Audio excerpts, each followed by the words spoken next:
தமிழ்நாடு பெட்டிக்கடைகளில் மிட்டாய் கிடைப்பது போல் கஞ்சா கிடைக்கிறது என்று அதிமுக பொதுச் செயலாளர் எடப்பாடி பழனிசாமி அவர்கள் குற்றச்சாட்டை முன்வைத்திருக்கிறார்.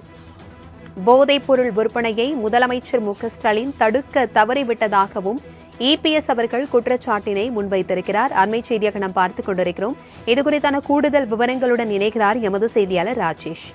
வணக்கம் ராஜேஷ். தற்பொழுது அதிமுக பொதுச் செயலாளர் எடப்பாடி பழனிசாமி அவர்கள் பெட்டிக்கடையில் மிட்டாய் கிடைப்பது போல கஞ்சா கிடைக்கப்பெறுவதாக தற்பொழுது குற்றச்சாட்டை முன்வைத்திருக்கிறார். இது குறித்தான விவரங்களை பகிர்ந்துக்கோங்க.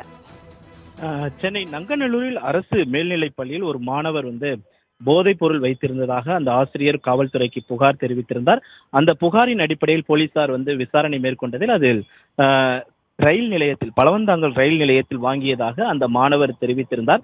இந்த சம்பவத்தை மேற்கோள் காட்டிதான் அதிமுக பொதுச் செயலாளரும் தமிழக எதிர்க்கட்சித் தலைவருமான எடப்பாடி கே பழனிசாமி தனது எக்ஸ் தளத்தில் ஒரு கடுமையான கண்டனத்தை பதிவிட்டிருக்கிறார். அதில் அவர் தமிழகம் போதைப் பொருள் கேந்திரமாக மாறி வருவதையும், குறிப்பாக பள்ளிகள், கல்லூரிகள் மற்றும் பொதுமக்கள் நடமாட்டம் அதிகம் உள்ள பகுதிகளில் பொட்டிக்கடைகளில் மிட்டாய் விற்பது போல சர்வ சுதந்திரமாக போதைப் பொருட்கள் விற்பனை நடைபெற்று வருவதை பத்திரிகை மற்றும் ஊடகங்களில் வந்த செய்திகளை சுட்டிக்காட்டி நான் பலமுறை சட்டமன்றத்திலும் பேட்டி வாயிலாகவும் திமுக அரசை எச்சரித்துள்ளேன். நமது அடுத்த தலைமுறையை பாழாக்கும் போதைப் பொருள் விற்பனையை இரும்பு கரம் கொண்டு அடக்க வேண்டிய தமிழக காவல்துறை எதிர்க்கட்சியினரை மட்டும் பழிவாங்கும் ஏவல் துறையாக பயன்படுத்தும் திமுகவின் பொம்மை முதலமைச்சருக்கு எனது கடும் கண்டனத்தை தெரிவித்துக் கொள்கிறேன் என்று அவர் குறிப்பிட்டிருக்கிறார். மேலும் எதிர்காலம் இளம் சந்ததியினரை போதைப் பொருள் புழக்கத்தில் இருந்து காப்பாற்ற வளமான தமிழகத்தை உறுதிப்படுத்த இனியாவது போதைப் பொருள் விற்பனையை முழுமையாக கட்டுப்படுத்த காவல்துறையினருக்கு முழு சுதந்திரத்தை அளிக்க இந்த அரசு வலியுறுத்துகிறேன் என்று அவர் அந்த எக்ஸ் தளத்தில் பதிவிட்டிருக்கிறார்.